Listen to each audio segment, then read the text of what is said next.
Hello, I'm Priscilla Archangel, and my leadership insight for you today is shifting work motivations.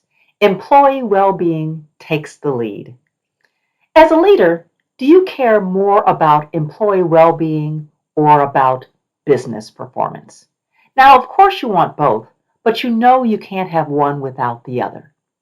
And employee well-being has taken on a new level of priority in organizations.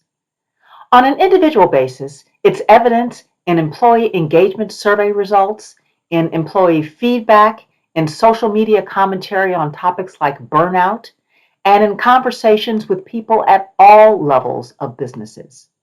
Employees are rethinking their roles, adjusting personal and professional demands, and reordering their life priorities. And this means that their motivations for work are shifting.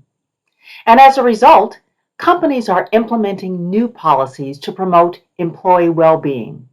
They're adopting hybrid or fully virtual work arrangements. They're giving employees additional time off with pay to de-stress.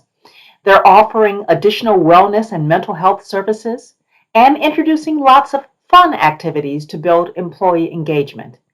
And they recognize that employees want true diversity, equity, and inclusion in the workplace. All of this while firms strive to maintain staff in an increasingly competitive market. It's also requiring leaders to think differently about how they lead and the strategies they use to support business performance.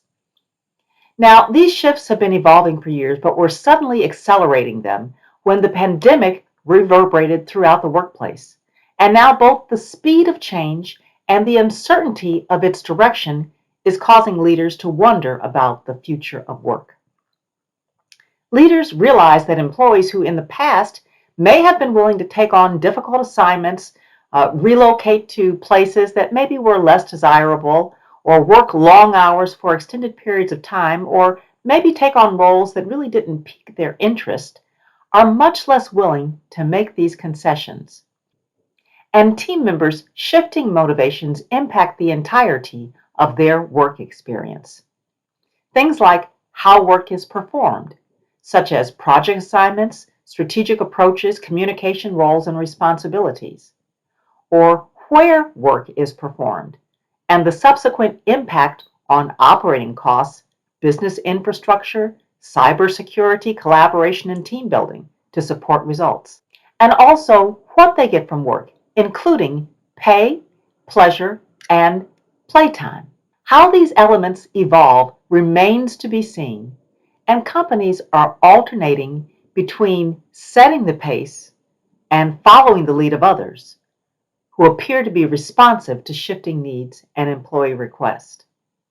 But there are several key steps leaders can take to understand the shifting motivations of their teams. The first is just listen and suspend judgment. Ask your teams about what's most important to them in their work. Don't feel compelled to respond or make any decision yet. Just leverage your curiosity to understand their passions and concerns. Go for purpose. Find out what everyone on your team loves to do. This doesn't mean that everyone will love every assignment, but every assignment should build capability, perspective, and knowledge to support their goals. And look for the shift. Assume something is different and dig in to find out what it is. Going forward, leaders will be challenged to measure employee productivity differently. In many roles, the question of how much work is performed will clearly be outweighed by how much value is created. It's difficult to determine what the future of work will look like, but leaders have to be proactive and open to new approaches. They need to be transparent about what is and is not effective and responsive to individual needs of their team members. Leaders need to understand the shifting motivations of employees, adjust their work models to fit them, and remember that they too are employees first. Leaders have the same needs. Thank you for listening.